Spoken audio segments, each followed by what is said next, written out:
5 राज्यों में विधानसभा चुनाव है। बीजेपी और कांग्रेस दोनों ही पार्टियां जोरों शोरों से तैयारियों में लगी हुई है, लेकिन आरोप प्रत्यारोप का दौर भी लगातार जारी है।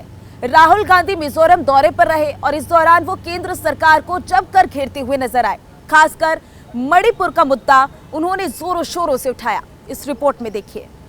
कांग्रेस सांसद राहुल गांधी 2 दिन के मिजोरम दौरे पर हैं। दौरे के दूसरे दिन राहुल ने मिजोरम के कांग्रेस नेताओं से बैठक की। इसके बाद उन्होंने एक प्रेस कॉन्फ्रेंस को संबोधित किया। उन्होंने कहा कि बीजेपी और आरएसएस देश के बारे में एक अलग विचार रखते हैं। भाजपा भारत के संस्थागत ढांचे पर कब्जा करने की कोशिश कर रही है। The BJP and the RSS have a different vision of our country than we do. We believe that India is a union of states. All religions, all cultures, all histories need to be protected. The Congress party helped lay the foundation of our country. Rahul बोले कि हम मानते हैं कि भारत राज्यों का संघ है, जहां सभी संस्कृतियों, सभी धर्मों, सभी इतिहासों को बचाने की जरूरत है।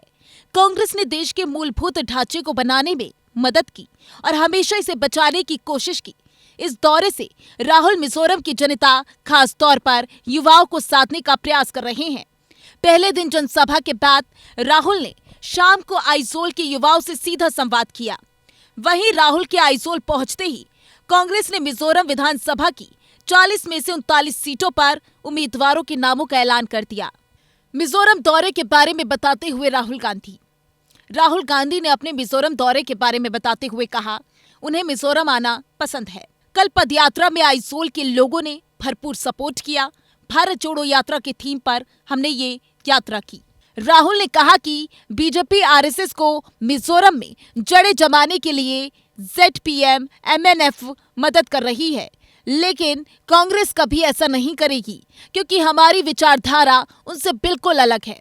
उन्होंने कहा, अगर बीजेपी की बनाई पॉलिसीज को देखें तो पता चलता है ये सब छोटे और मीडियम व्यवसायों को खत्म करने और उन पर हमला करने के लिए बनाई गई हैं। अडानी और 3-4 बड़े व्यापारियों को मदद देने के लिए और एंटरप्रेन्योर और छोटे व्यापारियों पर हमला करने और उन्हें खत्म करने के लिए नोटबंदी की गई। GST और कृषि कानून को लाया गया। I always like coming here, meeting the people. We had a very nice walk through Aizol yesterday, where large numbers of people came out, and I think people from all political formations came out in the walk, similar in spirit to the idea of Bharat Jodo. So that was very nice. And of course, I'd like to thank all the people of Mizoram. When I was disqualified by the BJP,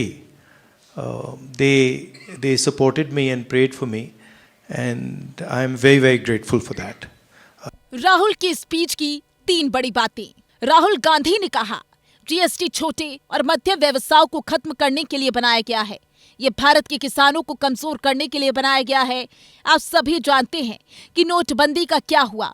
यह हमारे प्रधानमंत्री का ऐसा idea था जिससे देश को काफी नुकसान हुआ। इससे देश की अर्थव्यवस्था आज तक ठीक नहीं हुई है। राहुल ने आगे कहा कि भारत की अर्थव्यवस्था को विकसित करने के लिए प्रधानमंत्री की रणनीति को समझना चाहते हैं तो इसे एक शब्द अडानी में संक्षेपित किया जा सकता है। सब कुछ व्यवसाय की मदद के लिए बनाया गया है। मणिपुर एक समस्या का लक्षण है, वैसे ही परेशानियां देश के अलग अलग हिस्सों में देखने को मिल सकती हैं। अल्पसंख्यक समुदाय, आदिवासी और दलित समुदाय के लोग